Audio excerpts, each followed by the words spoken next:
গুরুত্বই তাদের কাছে নেই। কিন্তু একবারও কি ভেবে দেখেছো কেন এমনটা হয়? কেনই বা তোমার সাথে হয়? একবার না, বারবার হয়। থাক, কষ্ট করে আর নিজের খুব ধরতে হবে না। আমি বরং তোমাকে এমন 7টি সাইকোলজিক্যাল ট্রিক্স শিখে দিচ্ছি, যেগুলো তুমি যদি একবার শিখে যেতে পারো তাহলে তোমার ভ্যালু আগের চেয়ে বহুগুণ বেড়ে যাবে। সবার ফোকাসের কেন্দ্রবিন্দু শুধুমাত্র তুমি হবে। তো চলো শুরু করা যাক। Tricks number 1, give and take the rules. আচ্ছা, ধরো তুমি কোনো রেস্টুরেন্টে খাবার খেতে গেলে, তো তোমার খাওয়া দাওয়া শেষে ওয়েটার খালি হাতে শুধুমাত্র বিলের কাগজটি নিয়ে তোমার কাছে এলো। আবার আরেকদিন তুমি অন্য কোনো রেস্টুরেন্টে খাবার খেতে গেলে, খাবার খাওয়া শেষে সেখানকার ওয়েটার তোমার জন্য বিলের কাগজ নিয়ে আসলো, সাথে নিয়ে আসলো কমপ্লিমেন্টারি কোনো একটা খাবার। সেটা হতে পারে জুস, দই, মিষ্টি, ডেজার্ট বা সামান্য কিছু জর্দা বা মশলা। তো এবার বলি, বিল পেমেন্ট করার সময় তুমি কাকে বেশি টিপস দিবে, প্রথম জনকে না দ্বিতীয় জনকে? আমি শিওর তোমাদের মধ্যে 99% মানুষই দ্বিতীয় লোকটিকে বেশি টিপস দিবে, কারণ সে লোকটি অলরেডি তোমার মনে বা তোমার মস্তিষ্কে সামান্যতম ভালো লাগে এনে দিয়েছে, অর্থাৎ তারা তোমার কদর করেছে। এবার আরেকটা উদাহরণ দিই। ধরো তোমার কোনো বন্ধু তোমার জন্মদিনে উপহার হিসেবে তোমাকে কিছু একটা দিয়েছে আর দিয়ে বললো শুভ জন্মদিন, আশা করি তোমার দিনগুলো অনেক অনেক ভালো কাটবে, আর এই নাও আমার পক্ষ থেকে তোমার জন্য সামান্যতম উপহার। বাস, তার কাজ শেষ। এরপর থেকে তুমি ভাবতে শুরু করবে যে কখন তোমার ওই বন্ধুর জন্মদিনটা আসবে আর কখন তুমি তাকে উপহারটা দিবে। আর যদি দিতে না পারো তাহলে তোমার ভেতরে গিল্টি ফিল হবে। আর এটাই হচ্ছে give and take rules. Tricks number 2, নিজেকে সবার জন্য অ্যাভেলেবেল না রাখা।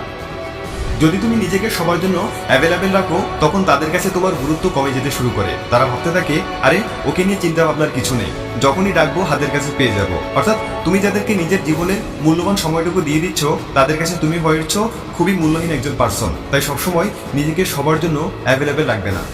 একবার একটি গবেষণায় দেখা গেছে, 2টি কাচের বয়মের একটিতে 10টি চকলেট রাখা হয় এবং অন্যটায় রাখা হয় 2টি চকলেট।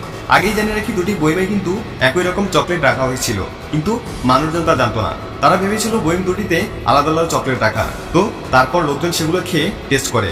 খাওয়ার পর বেশিরভাগ মানুষই যে বয়মে 2টি চকলেট ছিল সেই বয়মের চকলেটগুলোকে বেশি মজা বলে দাবি করেছিল, যার থেকে এটাই বোঝা যায় যে জিনিস যত কম তার গুরুত্ব বা চাহিদা তত বেশি।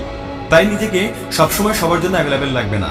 যদি রাখো তাহলে তোমার কদর কেউ করবে না, তোমার গুরুত্ব কেউ বুঝবে না, তোমার কোনো ভ্যালু তাদের কাছে থাকবে না। ট্রিক্স নাম্বার 3, নিজের ভালো লাগাকে লুকিয়ে রাখা। কোনো বিষয়ে তুমি যতটা আগ্রহী হও না কেন বা কোনো কিছু তোমার যতই ভালো লাগুক না কেন, সবার সামনে তোমাকে এমনভাবে থাকতে হবে যেন কেউ সেটা বুঝতে না পারে। ইউনিভার্সিটি অফ অ্যারিজোনার সোশ্যাল সাইকোলজির একজন প্রফেসরের মতে, মানুষের মধ্যে এক ধরনের রিঅ্যাক্টন্স থাকে। যখনই তাদের মনে হতে থাকে যে তাদের স্বাধীনতা তাদের থেকে ছিনিয়ে নেওয়া হচ্ছে, তখন সেই স্বাধীনতাকে ফিরে পাওয়ার জন্য সেই কাজটির একবার উল্টোটা করতে শুরু করে দেয়। আচ্ছা, খুব নর্মাল একটা উদাহরণ দিচ্ছি তোমাদের।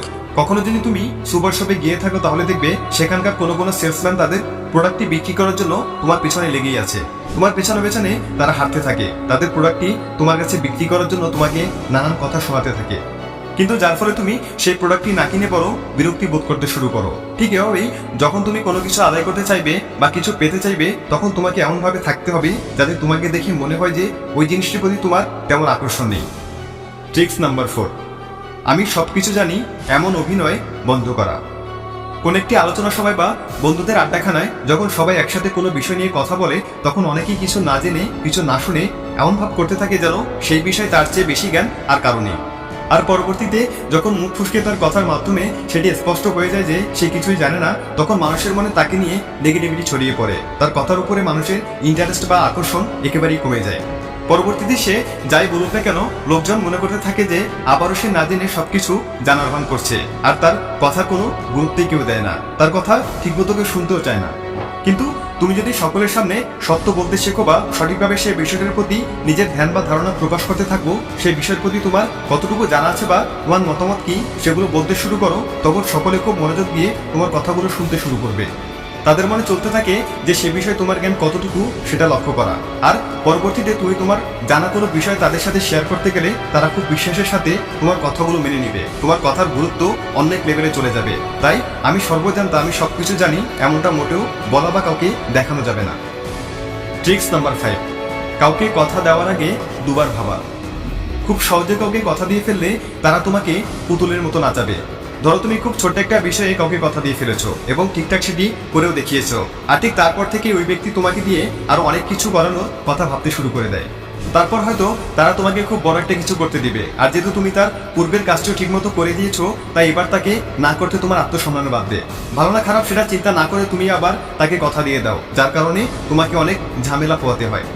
ঠিক একই কাজটা তুমি চাইলে অন্যকে দিয়ে করাতে পারো। প্রথমে তাকে ছোট্ট একটি কাজের দায়িত্ব দিয়ে সেটি ঠিকঠাকভাবে করে দেবে, তার ওয়াদা নাও। তারপর সেটি হয়ে গেলে তাকে দিয়ে আর অনেক কিছু তুমি করে নিতে পারো। আর যেহেতু সে তোমার প্রথম কাজটি দায়িত্ব সহকারে করে নিতে পেরেছে, তাই দ্বিতীয়বারও সে তোমাকে মানা করতে লজ্জাবোধ করবে। ট্রিক্স নাম্বার 6, অন্যদের ফলো করা বন্ধ করো। ধরো তুমি অনলাইনে কিছু একটা কিনতে গেলে, তো তোমার সামনে দুটি প্রোডাক্ট শো করলো, একটাতে 5 স্টার রেটিং এর সাথে একটা রিভিউ, আর অন্যটায় 4 স্টারের সাথে 100টা রিভিউ। তো তোমার কাছে প্রশ্ন হলো তুমি কোনটা নেবে? তোমাদের মধ্যে বেশিরভাগ মানুষই প্রোডাক্ট নিবে যেটির 4 স্টার রেটিং এর সাথে 100টা রিভিউ আছে, কারণ তাদের মনে হতে থাকে যেহেতু বেশিরভাগ মানুষ ওই প্রোডাক্টটি কিনেছে তাই নিশ্চয়ই ওটাই ভালো হবে, যার ফলে তারা চিন্তা ভাবনা ছাড়াই সেই প্রোডাক্টটি অর্ডার করে ফেলে।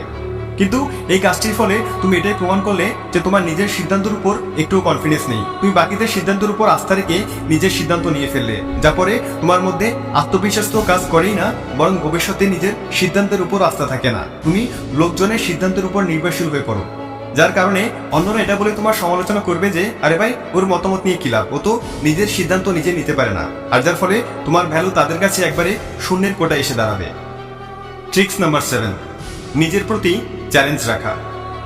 মনে করো একটি ছেলের মা তাকে 1 গ্লাস দুধ খেতে দিল, আর বাকি সবার মতো সেই ছেলেটি তার মাকে বলল আমি দুধ খাবো না। আর তারপর অন্য সব মায়েরা তার সন্তানদের বলে না এক্ষুনি তোমার 1 গ্লাস দুধ খেতেই হবে, তা না হলে আজ তোমার নিস্তার নেই। তাকে বকাঝকা করে জোর করে কখনো কখনো মার দিয়ে ওই 1 গ্লাস দুধ খাওয়ানো হয়। কিন্তু যদি ছেলেটির মা এটা বলতো যদি তুমি 1 গ্লাস দুধ খেয়ে শেষ করতে পারো তাহলে আমি তোমাকে এটা দেবো বা ওটা দেবো, কিন্তু আমার মনে হয় না যে তুমি 1 গ্লাস দুধ খেয়ে শেষ করতে পারবে। ব্যাস এই কথাটি বলার পরপরই ওই ছেলেটির ভেতরে এক ধরনের চ্যালেঞ্জ কাজ করতে শুরু করে। তার মনেতে থাকে যেভাবেই হোক এই 1 গ্লাস দুধ আমাকে শেষ করতেই হবে, মা বলেছিল আমি পারবো না, আমাকে যেভাবেই হোক শেষ করে মাকে দেখিয়ে দিতে হবে। ঠিক এই ধরনের চ্যালেঞ্জ তুমি নিজেকে করতে থাকো, নিজে প্রশ্ন করতে থাকো যে আমি কি আসলেই পারবো, আর এভাবেই পারবে তুমি নিজেকে বদলে ফেলতে। বন্ধুরা, এই 7টি টিপস যদি তুমি ফলো করতে পারো তাহলে নিজের চলাচল, অ্যাটিটিউড সবকিছু অ্যাগ্রেসিভ লেভেলে চলে যাবে। তোমাকে সবাই রেসপেক্ট করবে, সবাই তোমার কদর করবে, তোমার মূল্য অন্য এক লেভেলে চলে যাবে। সবার কাছে তোমার আলাদা একটা ভ্যালু থাকবে, তোমার প্রত্যেকটা কথা, তোমার আচার আচরণ সবকিছু তারা ফলো করবে। তাই আজ থেকেই এই 7টি পাওয়ারফুল ট্রিক্স নিজের উপরে অ্যাপ্লাই করতে শুরু করো, আর ভালো লাগলে সাবস্ক্রাইব করে আমাদের সাথেই থাকো। Thanks for watching.